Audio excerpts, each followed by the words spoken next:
السلام علیکم فرینڈس، کیسے ہیں آپ سب لوگ؟ امید کرتا ہوں بالکل ٹھیک ٹھاک خیریت سے ہوں گے۔ Welcome to my YouTube channel جس کا نام ہے QR اسٹوڈیو۔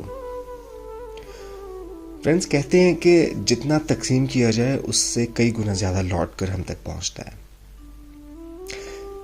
وہ خوشی ہو، وہ دکھ ہو، وہ کسی کے ساتھ کیا گیا کوئی اچھا فیل ہو، یا وہ کسی کے ساتھ کی گئی زیادتی ہو، وہ گھوم کر واپس آپ تک پہنچ جاتا ہے اور کئی زیادہ بڑی مقدار میں آپ تک پہنچتا ہے۔ کسی کے ساتھ نیکی کریں، کسی کے ساتھ اچھائی کریں تو وہ بہت بڑی مقدار میں آپ تک پہنچ جاتی ہے۔ اسی بات سے جڑا ایک چھوٹا سا واقعہ جو یقیناً سننے کے بعد آپ کو یہ میری بات بڑی آسانی سے سمجھ آ جائے گی۔ ٹیوب ویل کے گرد کچھ خواتین بیٹھی ہوئی تھی۔ گاؤں میں اکثر آپ نے دیکھا ہوگا ٹیوب ویل پہ کے گرد خواتین کپڑے وغیرہ دھوتی ہیں، برتن وغیرہ دھوتی ہیں، یا ویسے اکٹھی ہوتی ہیں دن بھر میں پانی بھرنے یا کسی نہ کسی وجہ سے۔ تو وہاں پہ کچھ خواتین بیٹھی ہوئی تھی، تو ایک نے دوسری سے پوچھا کہ آج تم نے کیا کھایا؟ اس نے بولا کہ میں نے آج کھیر کھائی ہے۔ اس نے کہا اچھا۔ اگلے دن دوبارہ ان کی ملاقات ہوئی تو اس عورت نے دوبارہ وہی سوال کیا کہ آج تم نے کیا کھایا؟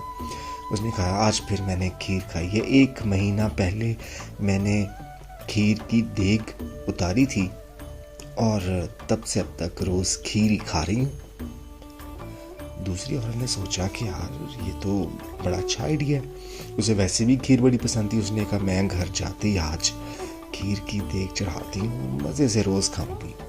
لہٰذا وہ گھر پہنچی، گھر جاتے ہی اس نے کھیر کی دیگ چڑھا دی، اور اس نے کیا کیا کہ کھیر کھانے کے بعد باقی کی جو دیگ تھی وہ توڑی والے کمرے میں جو گاؤں میں بنے ہوتے ہیں نا، آپ نے اکثر دیکھا ہوگا جس میں جانوروں کے لیے توڑی یا ان کے چیزیں وغیرہ رکھی جاتی ہیں، اس کمرے میں جا کے چھپا دی۔ اور اب وہ کیا کرتی، اگلے دن اس نے پھر نکالی اس میں سے اور تھوڑی سی کھا لی۔ 1-2 دن کے بعد جب دوبارہ وہ ٹیوب ویل پہ گئی اور اس خاتون سے ملاقات ہوئی تو اس نے اس سے پوچھا کہ آج تم نے کیا کھایا؟ اس نے پھر وہی جواب دیا کہ میں نے کھیر کھائی۔ تو اس نے بولا یار بڑی ہمت ہے، تم روز کھیر کھاتی ہو، میں نے بھی دیگ چڑھائی تھی، 2 دن کھیر کھائی ہے، تیسرے دن تو وہ خراب ہو گئی، اس میں سے تو بڑی عجیب سی اسمیل آ رہی تھی اور مجھے ساری کی ساری دیگ جو ہے وہ ضائع کرنا پڑی۔ تمہاری تو ہمت ہے، تم کیسے کھا لیتی ہو؟ تو وہ پہلی خاتون مسکرانے لگی۔ اس نے کہا میں نے 1 مہینہ پہلے دیگ چڑھائی تھی اور میں نے پورے محلے میں بانٹ دی، پورے گاؤں میں بانٹ دی تھی۔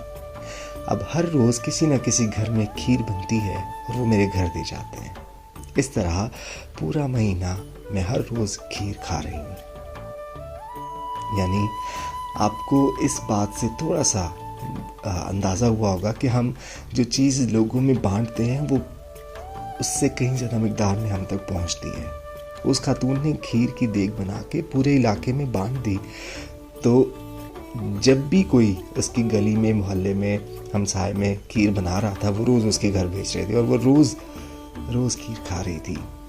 لہٰذا یہ دنیا کا مکافات عمل ہے۔ یہ اب جو کسی کے ساتھ کریں گے، جو کسی کو دیں گے، وہ گھوم کے مڑ کے آپ تک پہنچ جاتا ہے۔ وہ کوئی اچھائی ہو، برائی ہو، کسی کے ساتھ کی جانے والی نیکی ہو، کسی کو دیے جانے والا دکھ ہو، یا کچھ بھی ہو، اور آپ تک پہنچ جاتا ہے اور تھوڑی زیادہ مقدار میں پہنچتا ہے۔ تو اس لیے کوشش کریں کہ لوگوں کو دکھ تکلیف مت دیا کریں، لوگوں کو خوشیاں دیں، ان کے ساتھ اچھا کریں۔ آپ دیکھیں گے آپ تک ہر مہینے، ہر روز کھیر پہنچے گی، یہ یقین رکھیں۔